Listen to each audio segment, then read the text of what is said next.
All right, everybody, welcome to the video for lesson number 3 on conditional probabilities.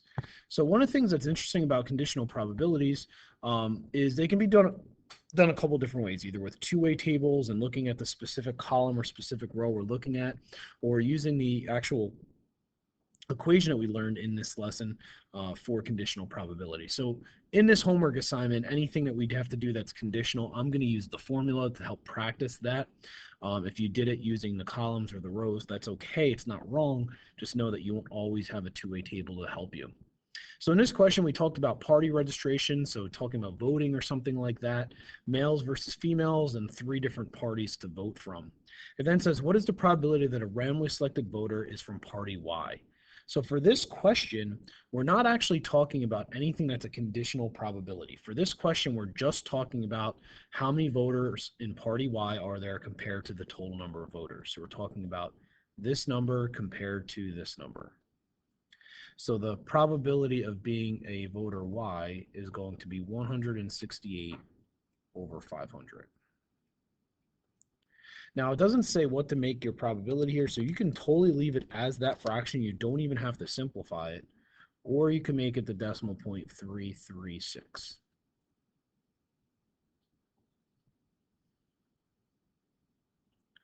The next question says, given that a randomly selected voter is male, what is the probability they voted for party Y? So this is the probability of voting for Y given male.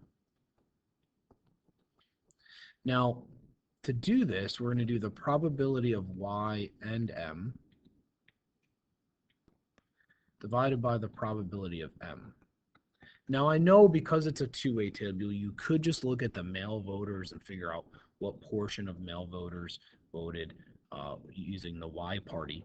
But let's use and practice using this new skill. So probability of Y and M. So how many people are voting for Y and are male is 48 out of 500.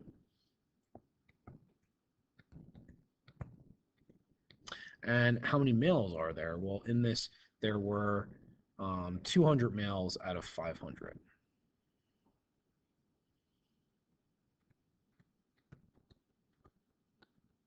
The 500s don't matter since they're the same number, or we could just type this in the calculator either way. I think we get 0.24, but let's just check. Sure do. So we get 0.24. Because it's probability, we'll go 3 decimal places, so about 24%. So comparing these two answers, so in the first question, we were just figuring out percentage of people that voted for the Y party was about 33.6%. And then when we made it so that they were specifically males that voted for the Y party, it became 24%. So it significantly went down. So what we can say is by introducing male voters, so by, help if I spell only right, so by only looking at male voters,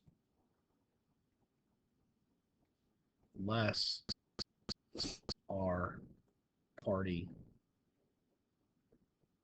Y.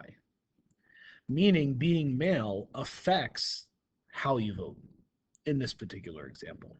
And we'll talk way more about all this in tomorrow's lesson, which is on independent probabilities and being able to determine whether or not two events are independent of each other. So hopefully this video helps. I know it's nice and short, so hopefully you watch it. And just keep in mind your benchmark is next Tuesday. Bye.